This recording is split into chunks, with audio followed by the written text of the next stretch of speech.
পরিমণ্ডলে এলবি শেষ বর্ষের পরীক্ষার্থীরা, আন্তর্জাতিক পরিমণ্ডলে একটি গুরুত্বপূর্ণ শব্দ হচ্ছে বহিঃসমর্পণ, যার মাধ্যমে একটা দেশে অপরাধ করে আসামিটা যদি অন্য দেশে পালিয়ে যায়, তাহলে ওই আসামিকে ওই দেশ থেকে ধরে অপরাধ করেছে যেই দেশে, সেই দেশে ফেরত পাঠানো হয়। এটা বিভিন্ন দেশগুলির মধ্যে এরকম চুক্তি থাকতে হয়, এবং এই যে বাইরে থেকে সমর্পণ করাটাকে বহিঃসমর্পণ বলা হয়। ইংরেজিতে বলা এক্সট্রাডিশন। বহিঃসমর্পণ চুক্তি মানে এক্সট্রাডিশন ট্রিটি। তাহলে আমরা বুঝতে পারলাম যে অপরাধ করে আরেক দেশে পালিয়ে গেল, রক্ষা নাই, ওই দেশের সাথে চুক্তি থাকলে ধরে ফেরত পাঠাবে।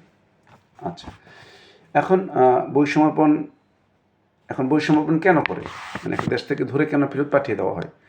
ওই দেশের সাথে সন্ধি চুক্তি থাকতে হবে, মারাত্মক অপরাধ হতে হবে,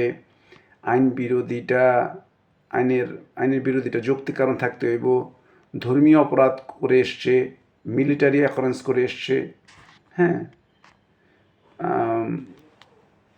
উভয় দেশের মধ্যে অপরাধটা দণ্ডনীয় হতে পারলে, যেমন মনে করেন বাংলাদেশে মদ্যপানের জন্য কোনো ব্যক্তির যদি দোষী মনে করা হয়, কিন্তু আমেরিকাতে লোক পালিয়ে গেলে সেখানে মদ্যপান করলে দোষী মনে করা হয় না, এরকমটা বা চলবে না। দুই দেশের কাছে সেটা অপরাধ মনে করতে হবে, তাহলে এক দেশ আরেক দেশকে দিবে। তুমি অপরাধ মনে করো কিন্তু আমি মনে করি না, তাহলে তো এটা হচ্ছে না। তাহলে এই বিষয়টা কাজ করতে হলে বহিঃসমর্পণের দিক। এটার মধ্যে বহিঃসমর্পণের ক্ষেত্রে মূলত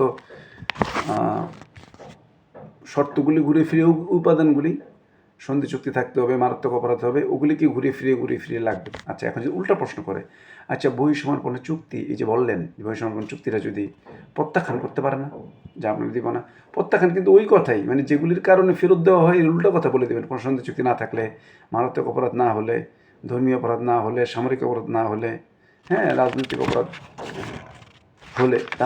হলে কিন্তু আসামি ফেরত দিবে না।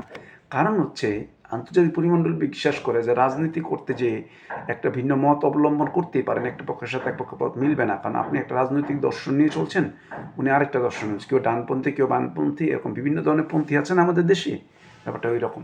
তাহলে ওর কথা হলো ও তো আর ব্যক্তিগত স্বার্থের জন্য কিছু করছে না, ও একটা মত দর্শন অনুসরণ করে, ও একটা দেশকে ওদের মতো করে ভাবায়, ওদের মতো করে চিন্তা ওদের মতো লোক আছে যাদেরকে নিয়ে তারা কাজ করে থাকে, ওই কারণে ফেরত না দেওয়ার বিষয়টা চলে আসে।